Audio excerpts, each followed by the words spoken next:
ప్రభుత్వాలు. కానీ నిన్న మన ముఖ్యమంత్రి హైదరాబాద్ మెట్రో విషయంలో చేసిన పని ఏదైతే ఉందో దీని వెనకాల మతలబు ఉంది. 1000 కోట్ల రూపాయలు చేతులు మారినట్టుగా మాకు సమాచారం ఉంది. ఎందుకంటే నష్టాల్లో ఉన్న మెట్రోను ఎల్ఎన్టీ నుంచి తీసుకొని వాళ్ళని గట్టెక్కించడానికే ముఖ్యమంత్రి ఈ మెట్రోను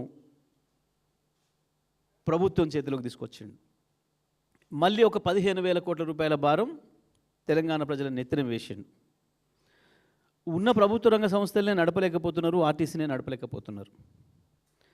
ఇటువంటి పరిస్థితులలో ఎందుకు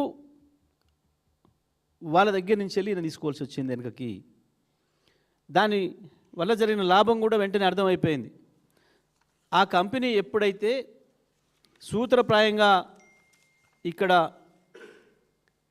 ప్రభుత్వం తీసుకోవడానికి నిర్ణయం తీసుకుందో వెంటనే ఒక్కటే రోజులు 24 గంటల గడవక ముందే 12,000 కోట్ల రూపాయలు ఆర్జించింది ఎల్ఎన్టీ కంపెనీ. వాళ్ళ షేర్ విలువ పెరిగింది 3%. 12,000 కోట్ల రూపాయలు కంపెనీకి వెంటనే లాభం జరిగింది గంటలలోనే. అంటే ఇది ఒక పథకం ప్రకారం వాళ్ళపైన ఒత్తిడి చేసి తీసుకొచ్చి ఇది తన చేతులకు తీసుకొని ప్రజలపైనేమో 15,000 కోట్ల భారం వేసిండు, తను ఒక 1000 కోట్ల రూపాయల లాభం పొందిండు. ఇవాళ హైదరాబాద్ ప్రజలకి ఆ మాత్రం కూడా రేపు ఆ మెట్రో అందుబాటులో లేకుండా చేసే కుట్ర చేసిండు. మనం చూస్తున్నాం ప్రభుత్వ రంగ సంస్థలు నడుపుతుంటే ఎట్లా ఉంటుందో, ఇబ్బందులు ఏమొస్తాయో. చాలా స్పష్టంగా దీని వెనకాల 1000 కోట్ల రూపాయల చేతులు మారినట్లుగా మాకు సమాచారం ఉంది. దీని మీద ఇంకొక కుట్ర కూడా జరుగుతూ ఉంది. మరొక దందా మొదలుపెట్టిండు. తీసుకొని ప్రభుత్వం చేతులు ఇట్టే ఉంచడా అంటే ఉంచడం లేదు. దీన్ని తొందరలోనే దీనికి సంబంధించిన దాదాపు 35,000 కోట్ల రూపాయల ఆస్తులు, 300 ఎకరాలకు పైగా ఉన్న భూమిని త్వరలోనే ఈయనకి ఇష్టమైన, ఈయనకు దోస్తులైన అదానికి, మెగా ఇంజనీరింగ్ సంస్థలకి కట్టబెట్టడానికి ముందే ప్లాన్ చేసుకున్నాడు. మళ్ళీ అక్కడి నుంచే చెరొక 1000 కోట్లు, అక్కడి నుంచి చెరొక 1000 కోట్లు దండుకోవడానికి ఒక పెద్ద పక్కా ప్రణాళిక ప్రకారం ఒక మాస్టర్ మైండ్తోని చేసిన దుర్మార్గమైన కుట్ర ఇది. ఒకవైపేమో జీతాలు అడుగుతుంటే పైసలు లేవు, నన్ను కోసుకొని తింటారా అని మాట్లాడతాడు. ఉద్యోగస్తులు వాళ్ళ జీత భత్యాలు పెంచమని, వాళ్ళకి ఇచ్చే భత్యం వాళ్ళకి ఇవ్వమని చెప్పి అడిగితే కూడా ఏం చేసుకుంటారు మీరు? నన్ను సమయం పోయి ఏం చేస్తారు? నన్ను కోసుకొని తింటారా మీరు? ఇంకా చిన్న చిన్న వర్కర్లు, అంగన్వాడీ టీచర్లు, ఆయాలు, కార్యకర్తలు, ఆశా వర్కర్లు, అన్నమండు పెట్టి వర్కర్లు, స్కూళ్ళల్లో, మున్సిపాలిటీలలో, గ్రామ పంచాయతీలలో పనిచేసే శానిటేషన్ వర్కర్లు, వాళ్ళు వాళ్ళ జీతాల గురించో బత్యాల గురించో మాట్లాడితేనేమో నన్ను గోసుకత్తినంటే మీరు ఏం చేస్తారు నన్ను అని మాట్లాడిండు. మరి ఈ 15,000 కోట్ల రూపాయల భారాన్ని ఎందుకు రాష్ట్ర ప్రభుత్వం మీద తీసుకుంటున్నాడు? ఒకవైపు అప్పులు తెచ్చుకుంటూ, నాకు రోజువారీ వెళ్ళాలంటేనే కష్టమవుతుంది, నేను ఎక్కడికైనా పోతే దొంగలు చూసినట్టు చూస్తున్నారు, మామూలుగా జీవ దొంగను చూసినా బాగుండు, బంగారం దొంగను చూసినట్టు బాగుండు, కానీ పుస్తకం దుబ్బుకోవడం చూసినట్టు బాగుండు, కానీ మరి చెప్పులు వేసుకుపోయే దొంగలాగా చూస్తున్నారు అని చెప్పి ఆయనే సర్టిఫికేట్ కూడా ఇచ్చుకున్నాడు. గంత చీప్గా చెప్పులు ఎత్తుకపోయే దొంగ లెక్క చూస్తున్నారు, ఇతరులు దొరుకుని చెప్పులు ఎత్తుకపోయే దొంగలు చూసినట్టుగా అని చెప్పి. దొంగలలో కూడా తేడాలు ఉంటాయని, అందులో పుస్తకాలు దొబ్బెట్టోని, బంగారం దొబ్బెట్టోని ఒక లెవెల్లో, జేబులు కొట్టిన ఓ లెవెల్లో, చెప్పులు దొబ్బిపోయేటోని ఒక లెవెల్లో చూస్తారని అంత హీనంగా నన్ను చూస్తున్నారని చెప్పి మాట్లాడాడు. మరి నువ్వు చెప్పులు తీసుకుపోయే దొంగలాగా నిన్ను చూస్తుంటే అప్పులు ఇవ్వకుండా ఎందుకు ఈ 15,000 కోట్ల రూపాయల భారం రేవంత్ రెడ్డి మన పైన వేసిండో ప్రజలు ఆలోచించాలి. చదువుకున్న వాళ్ళు ప్రజలు తెలంగాణలో ఉద్యోగస్తులు కావచ్చు, నిరుద్యోగ మిత్రులు కావచ్చు, చదువుకుంటున్న వాళ్ళు కావచ్చు, ప్రజలందరూ కూడా, అన్ని వర్గాల ప్రజలు కూడా ఒకసారి ఆలోచించండి. ఉన్న భారం ఉండంగా అదనంగా మనకు సంబంధం లేనిది అగ్రిమెంట్ ఉంది, వాళ్ళే నడుపుతారు. కానీ ప్రజలకు సౌకర్యం కావాలి హైదరాబాద్ ప్రజలకు అని చెప్పి ఆనాడు కాంగ్రెస్ ప్రభుత్వమే ప్రారంభించిన కేవలం 30% పనులు పూర్తి చేస్తే కేసీఆర్ రాగానే దాన్ని వెంటబడి వారానికో రివ్యూ చేసి 2 ఏళ్లలోనే పూర్తి చేయించి హైదరాబాద్ ప్రజలకు ట్రాఫిక్ ఇబ్బంది జరుగుతుంది బాగా అని చెప్పి దాని సౌకర్యంలోకి తీసుకొచ్చిండు. రోజుకి 5 లక్షల మంది ప్రయాణం చేయగలుగుతున్నారు తక్కువ ఖర్చుతో. అటువంటి దాన్ని ఇవాళ తన చేతిలో తీసుకొని కేవలం ఎల్ఎన్టీని కాపాడడం కొరకు, వాళ్ళకి లాభం జరగడం కొరకు చేసిండు. వాళ్ళ లాభం కూడా జరిగింది. వెంటనే ఒకటే రోజులో 12,000 కోట్ల రూపాయలు వాళ్ళ ధర పెరిగింది, వాళ్ళ ఆస్తి విలువ. దీని వెనకాల తప్పకుండా పెద్ద కుట్ర ఉంది. తొందరలోనే మళ్ళీ ఇంకొకటి కూడా చూడబోతారు ప్రజలు. తనకిష్టమైన 2-3 సంస్థలకి మళ్ళీ ఈ మెట్రోకి సంబంధించిన ఆస్తులన్నిటి కూడా కట్టబెడతాడు. నష్టం వచ్చే లైన్ ఏమో మన ప్రభుత్వం చేతిలో ఉంచుతాడు, ప్రజల మీద భారం వేస్తాడు. షాపింగ్ కాంప్లెక్స్లు దాదాపు 35,000 కోట్ల రూపాయల విలువ కలిగిన భూములకు సంబంధించి కాంప్లెక్స్లు ఎక్కడ కట్టారు అవి మాత్రం తన దోస్తులకు అప్పచెప్తాడు. మళ్ళీ అక్కడ కూడా ఇదే దందా. ఒక్క మాటలో చెప్పాలంటే ఇవాళ ఈ రాష్ట్రంలో కేవలం రియల్ ఎస్టేట్ దందా నడుస్తుంది. ఇంకొక వైపు ఈ ప్రభుత్వం ఒక సర్కస్ లాగా నడుస్తుంది. కేవలం ఒక కుటుంబ రియల్ ఎస్టేట్ దందా కొరకు ఎవడైనా రోడ్లు వేస్తే, రైలు మార్గాలు వేస్తే దేని కొరకు వేస్తారు, ఎక్కడ వేస్తారు, ఎట్లా వేస్తారు? ఇండ్లు లేని కాడ రోడ్లు వేస్తూ ఈ ప్రపంచంలో ఉన్న చూసినామా మనం? జనవాసాలు లేని కాడ రోడ్లు వేయడం అనేది ఎవడన్నా బుర్రమునోడు చేసే పనేనా? ఇప్పటివరకు మనందరికీ జ్ఞాపకం వచ్చిన కానించి, జ్ఞాపకాలు ప్రారంభమైన కానించి ఏ రోడ్లు ఉండే, ఎట్లయినా ఇవ్వాలా? మొదలు ఒక పంచాయతీరాజ్ రోడ్డు ఉండే, కొద్దిమంది బండ్లు ఎడ్లు చిన్న చిన్న నడిచిన్నాడు. ఆ తర్వాత అవసరాలను బట్టి, అవసరాలు పెరుగుతున్న కొద్దీ బీటీ రోడ్ చేసుకున్నాం దాన్ని.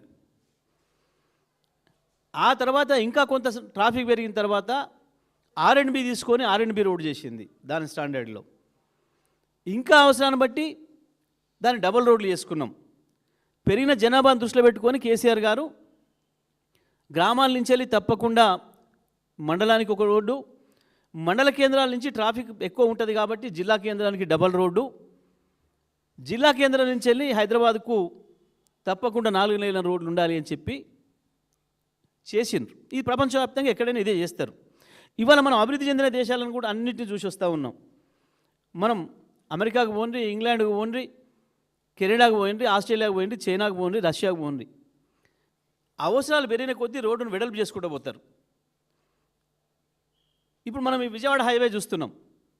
ఈ మధ్యన వెడల్పు కార్యక్రమం మొదలుపెట్టిండ్రు. అంతేందుకు ఇవాళ ఎయిర్పోర్ట్లోకి పోయే రోడ్డు చూస్తున్నాం. ఇప్పుడు ఇవాళ వెడల్పు చేసే కార్యక్రమాన్ని తీసుకున్నారు.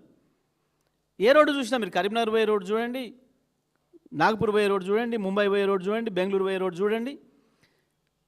పెరుగుతున్న ప్రజల అవసరాలను బట్టి రోడ్లను నెమ్మదిగా వెడల్పు చేసుకుంటూ పోతారు.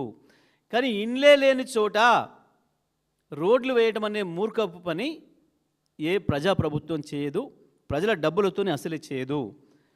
కానీ ఇవాళ లేని ఫ్యూచర్ సిటీకి రోడ్ వేస్తా, నేను మెట్రో కూడా తీసుకుపోతా అని చెప్పి ఈ ముఖ్యమంత్రి మాట్లాడుతున్నాడు. వాస్తవానికి మెట్రో అనేది ఎట్లా ఉండాలి, మెట్రో ఏ ప్రజల అవసరాల కొరకు ఉండాలి అనేది కేసీఆర్ గారు చాలా స్పష్టంగా చెప్పారు. ఆనాడే కేసీఆర్ గారు మెట్రోను 3 ఫేజులలో ఎట్లా చేసుకుంటూ పోవాలి, పెరుగుతున్న జనాభా అవసరాలకి, ఇంకా 50 సంవత్సరాల అవసరాలకు సరిపోయే పద్ధతుల్లో ఏ రకంగా దాన్ని పెంచుకుంటూ పోవాలి, విస్తరించుకుంటూ పోవాలి అనే దానికి ఒక శాస్త్రీయమైన సర్వే చేయించి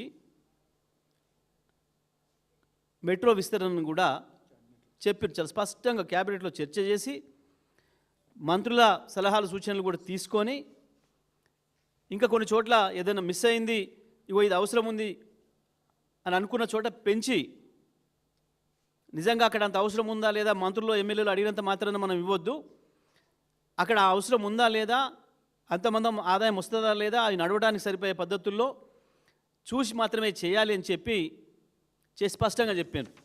ఆ ప్రాంతాలు కూడా ఎక్కడెక్కడ కేసీఆర్ గారు ప్రతిపాదించారనేది. సరే, మనం మొదటిది ఫేజ్ 1 69 కిలోమీటర్లు, మియాపూర్ నుంచి LB Nagar, Jubilee bus station నుంచి ఎంజీబీఎస్, ఫలక్నుమాకి, నాగోలు, రాయదుర్గు. ఇవి మొదటి ఫేజ్లో వాళ్ళు ప్రారంభం చేసిపోయిన 30% పనిచేసిన కేసీఆర్ గారు రాగానే 2 ఏళ్లలోనే దాని వెంటబడి మిగతా 70% పూర్తి చేసి వాళ్ళ సేవలు అందిస్తూ ఉన్నాయి. ఫేజ్ 2లో కూడా రాయదుర్గు నుంచి శంషాబాద్ ఎయిర్పోర్ట్కి, బీహెచ్ఏఎల్ నుంచి లక్డికాపూల్కి 26 కిలోమీటర్లు, నాగోల్ నుంచి ఎల్బీ నగరు ఆ లింక్ ఏదైతుందో 5 కిలోమీటర్లు, ఎంజీబీఎస్ ఫలక్నుమా 5.5 కిలోమీటర్లు. ఇది సెకండ్ ఫేజ్లో ప్రతిపాదన పెట్టి దానికి పూర్తి స్థాయిలో పనులు మొదలుపెట్టే ప్రక్రియలో ప్రారంభం చేశారు.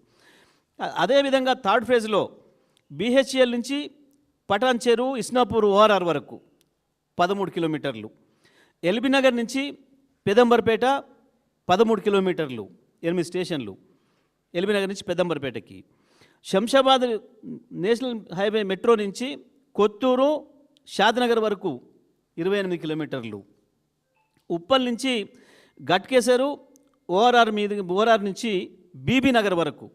ఇక్కడ ఎప్పటి నుంచెల్లో ఐటీ పార్కులు వచ్చినాయి. అక్కడ ఇన్ఫోసిస్ కావచ్చు, రహేజా కావచ్చు, అక్కడ సింగపూర్ సిటీ ఆ ప్రాంతంలో, పోచారం ప్రాంతంలో. ఉప్పల్ కూడా చాలా హెవీగా రద్దీగా ఉంది మనకు తెలుసు. ఈ మధ్యకాలంలో యాదాద్రికి కూడా బాగా భక్తులు పెరిగారు కాబట్టి అక్కడ వరకు పెంచి ఆనించెల్లి ఆ తర్వాత యాదాద్రి కూడా తీసుకుపోవాలని చెప్పి ఆలోచన చేసి 25 కిలోమీటర్ల వరకు ఆ రోజు శాంక్షన్ ఇచ్చిండ్రు. శంషాబాద్ ఎయిర్పోర్ట్ నుంచి తుక్కుగూడ, మహేశ్వరం, కొండాపూర్ కూడా 26 కిలోమీటర్ల వరకు ఫ్యూచర్లో పెంచాలి అని చెప్పి నిర్ణయం తీసుకోవడం జరిగింది. అదేవిధంగా తార్నాక నుంచి ఈసీఐఎల్ వరకు కూడా 8 కిలోమీటర్లు, 5 స్టేషన్లు, జేబీఎస్ నుంచి తూమ్కుంటకు 17 కిలోమీటర్లు, 13 స్టేషన్లు, ప్యారడైజ్ మెట్రో స్టేషన్ నుంచి కండ్లకోయ వరకు 12 కిలోమీటర్లు, డబుల్ ఎలివేటెడ్ ఫ్లైఓవర్, ఒకవైపు ఏమో మెట్రో, ఇంకొక వైపు రోడ్డు, 2 మార్గాలు కూడా వేయాలి ఇప్పుడున్న జనాభా అవసరాలు దృష్టిలో పెట్టుకొని, ట్రాఫిక్ అవసరాలు దృష్టిలో పెట్టుకొని చెప్పి ఇంత స్పష్టంగా అన్ని ఏరియాలు కవర్ కావాలి. అటు కాప్రా, కుత్బుల్లాపూర్తో సహా బాగా ఇప్పుడు జనావాసాలు పెరుగుతున్న ప్రాంతాలు ఏవైతున్నాయో ఈ ప్రాంతాల్లోకి మెట్రోను విస్తరించాలి, మెట్రో సేవలు విస్తరించాలి ప్రజల అవసరాల కొరకు అని చెప్పి ఇవన్నీ కూడా పూర్తి పెద్ద ఎత్తున జనావాసాలు ఉన్న ప్రాంతాలు ఇవి, ప్రజలకు అవసరం ఉన్న ప్రాంతాలు ఇవి కూడా. ఇక ఆ తర్వాత ఫేజ్ 3లో ఓఆర్ఆర్ చుట్టూ కూడా తీసుకోవాలి అనేది ఒక ప్రతిపాదన ఆ రోజు పెట్టి ఈ పైవాటి అన్నిటికి కూడా క్యాబినెట్ అనుమతి కూడా తీసుకోవడం జరిగింది. అంటే ఇంత స్పష్టంగా ప్రజల అవసరాల కొరకు, ప్రజల ఇబ్బందులు లేకుండా వాటి నుంచి ప్రజలకు చీప్గా ట్రాన్స్పోర్ట్ రావడం కొరకు, ప్రజలకు ఖర్చు తగ్గించడం కొరకు, వాళ్ళ సమయాన్ని ఆదా చేయడం కొరకు ఆలోచన చేస్తే ప్రభుత్వాలు అది చేయాల్సిన బాధ్యత ఉంటుంది. అది కేసీఆర్ చాలా స్పష్టంగా చేయించింది, ఇవన్నీ కూడా పెట్టిపోయినారు. కానీ ఇవాళ వచ్చుడే మొదటి రోజు నుంచెల్లే ఒక దుర్మార్గంగా తన యొక్క ఉన్న ప్రణాళిక ఏదైతుందో తన రియల్ ఎస్టేట్ దందాన్ని పెంచుకోవడం కొరకు, ఏ ఇండ్లు, ఏ ఆవాసాలు, ఏ అవసరాలు, ఏ ఫ్యాక్టరీలు కూడా లేని ప్రాంతంలో అసలు ఫ్యూచర్ ఎక్కడి ఫ్యూచర్ సిటీ, ఈయన ఫ్యూచర్ ఏందో ఆయనకే తెలియదు, రేపు ఉంటాడా ఎల్లుండి బీక్తాడా తెలియదు, ఆడ సిటీ లేదు, లేని ఫ్యూచర్ సిటీ నుంచి కట్టని అమరావతికి కూడా గ్రీన్ఫీల్డ్ హైవే అట, మళ్ళీ దాని పక్కన ఇంకో రైలు అంట. మరి ఒక దాంట్లో గురువు గారు, ఒక దాంట్లో శిష్యుడు ఎక్కుతాడా? మరి పోయేటప్పుడు రైల్లో పోయి వచ్చేటప్పుడు రోడ్లో వస్తారా ఇద్దరు గురు శిష్యులు హైదరాబాద్ అమరావతికి ట్రిపుల్ వేయడానికి? దేని కొరకు? ఏంది ఇదంతా కూడా? ఇవన్నీ ఏం తెలియజేస్తూ ఉన్నాయి? కేవలం రియల్ ఎస్టేట్ దందా కొరకు తను, తన తాబేదారులు, తన బంధుమిత్రులు కొన్న వేలాది ఎకరాలకు ఏదో ధరలు పెంచుకోవడానికి, డబ్బులు సంపాదించుకోవడానికి ఉపయోగపడతాయన్న ఒక దుర్మార్గమైన ఆలోచన తప్ప ఎక్కడ కూడా ప్రజల కోణం లేదు, ప్రజల అవసరాలు లేవు, దీంట్లో ప్రజల డిమాండ్ లేదు. ఇవాళ హైదరాబాదులో ఆనాడున్న ప్రభుత్వం కేసీఆర్ గారు, కేటీఆర్ గారు మున్సిపల్ శాఖ మంత్రిగా ఉండి వేసిపోయిన రోడ్డు తప్ప ఎక్కడ తట్టెడు మట్టి పోసింది లేదు. దారుణంగా ఉంది వాళ్ళ రోడ్ల పరిస్థితి. గ్రామీణ ప్రాంతాల్లో ఇంకా దుర్మార్గంగా ఉంది. గతంలో 2014కు ముందు మేము ఎక్కడ పోవాలన్నా తెలంగాణ రూరల్ ప్రాంతంలో 20 కిలోమీటర్లు ప్రయాణం చేయాలంటే గంట సమయం పట్టేది.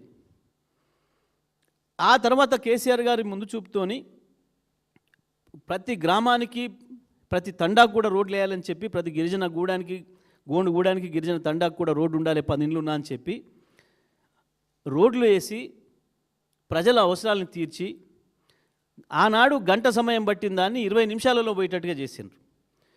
కానీ వాళ్ళ 2 ఏళ్లలోనే మళ్ళీ గంట సమయం పట్టే పరిస్థితి వచ్చింది. వాళ్ళ ఒక ఊరి నుంచి ఇంకొకరికి పోవాలంటే తెలంగాణ మొత్తంలో కూడా ఎక్కడికి పోయినా సరే. అక్కడ తట్టెడు మట్టి పోయలేదు. హైదరాబాద్ సిటీలో ఎక్కడ కూడా ఒక తాపి పట్టుకొని ఇంతంత సీసీ రోడ్ వేసింది లేదు, ఇంతంత బీటీ రోడ్ వేసింది లేదు. కానీ ప్రజల అవసరం లేని ప్రాంతంలో వేల కోట్ల రూపాయలు పెట్టి నేను 400 ఫీట్ల రోడ్డు వేస్తా, 800 ఫీట్ల రోడ్డు వేస్తా అని చెప్పి నిన్న భవనం శంకుస్థాపన. అసలు అక్కడ రాష్ట్రం ఎక్కడ కూడా గింతంత కాలుష్యం లేకుండా ఒక మంచి పద్ధతుల్లో ఇప్పటి వరకు చైనాలో అమలు చేస్తూ ఉన్న పద్ధతుల్లో ఒక మంచి ఫార్మాసిటీని తీసుకురావాలి అక్కడ అని చెప్పి ఫార్మాసిటీ కొరకు ప్లానింగ్ చేస్తే ప్రజలకు ఇబ్బందులు లేకుండా ఫార్మాసిటీని కూడా లేకుండా చేసి మరి ఎవరు అవసరాల కొరకు వేస్తున్నావు ఇవాళ నువ్వు? రోడ్డు అనేది దేని కొరకు? ఇది కేవలం తను కొనుక్కున్న భూములకి, తన బంధువులు మిత్రులు కొనుక్కున్న భూములకి ధరలు పెంచుకోవడానికి తప్ప ఇంకొకటి కాదు. దీని వెనకాల పెద్ద కుట్ర ఉంది. వేల కోట్ల రూపాయలు దండుకోవడానికి చేస్తున్న దుర్మార్గం ఇది. దీన్ని బీఆర్ఎస్ పార్టీ తీవ్రంగా ఖండిస్తుంది. తెలంగాణ ప్రజలందరూ కూడా హైదరాబాద్ నగర